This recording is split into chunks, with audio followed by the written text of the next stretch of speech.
कहूँगा, जिस व्रत को नारद जी ने श्री लक्ष्मी नारायण भगवान से पूछा था और श्री लक्ष्मीपति ने मुनिश्रेष्ठ नारद जी से कहा था। यह कथा ध्यान से सुनो। एक समय योगीराज नारद जी दूसरों की हित की इच्छा से अनेक लोकों में घूमते हुए मृत्यु लोक में आ पहुँचे। यहाँ अनेक योनियों में जन्मे हुए प्रायः सभी मनुष्यों को अपने कर्मों द्वारा अनेक दुखों से पीड़ित देखकर विचार करने लगे कि किस यत्न के करने से निश्चय ही मानवों के दुखों का नाश हो सकेगा। ऐसा मन में सोचकर भगवान नारद विष्णु लोक को गए। वहाँ श्वेत वर्ण और 4 भुजाओं वाले लिंगों के इस नारायण का, जिनके हाथों में शंख चक्र गदा और पद्म थे तथा वरमाला पहने हुए थे, देख कर स्तुति करने लगे कि हे भगवान, आप अत्यंत शक्ति से संपन्न हैं। मन तथा वाणी भी आपको नहीं पा सकती। आपका आदि मध्य अंत नहीं है। निर्गुण स्वरूप सृष्टि के कारण भक्तों के दुखों को नष्ट करने वाले हो।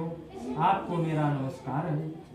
नारद जी से इस प्रकार की स्तुति सुनकर विष्णु भगवान बोले, हे मुनिश्रेष्ठ, आपके मन में क्या है?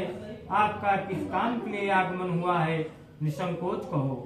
तब नारद मुनि बोले, मृत्यु लोक में सब मनुष्य जो अनेक योनियों में पैदा हुए हैं, अपने अपने कर्मों के द्वारा अनेक प्रकार के दुखों से दुखी हो रहे हैं।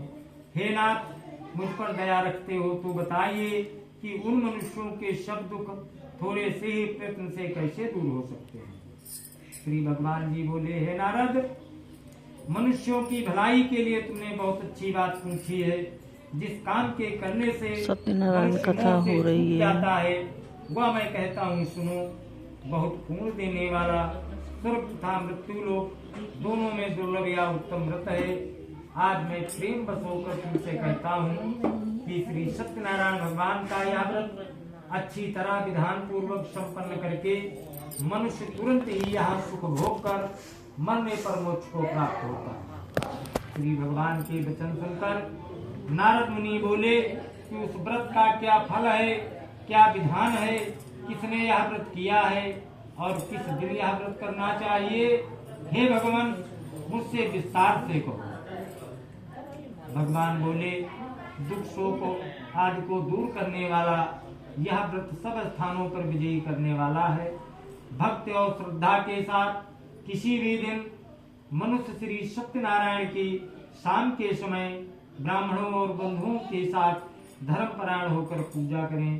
भक्ति भाव से नैवेद्य, केले का फल, घी, दूध, गेहूं का चूर्ण सवाया लेने, गेहूं के अभाव में साठी का चूर्ण, शक्कर अथवा गुड़ ने तथा भक्ति भाव से भगवान को अर्पण करें। बंधु बांधवों सहित ब्राह्मण को भोजन करावें। उसके पश्चात स्वयं भोजन करें।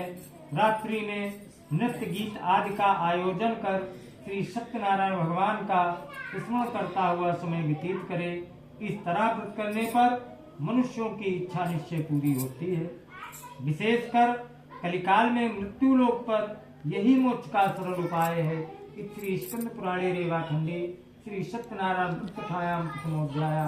बोले सत्यनारायण भगवान की जय।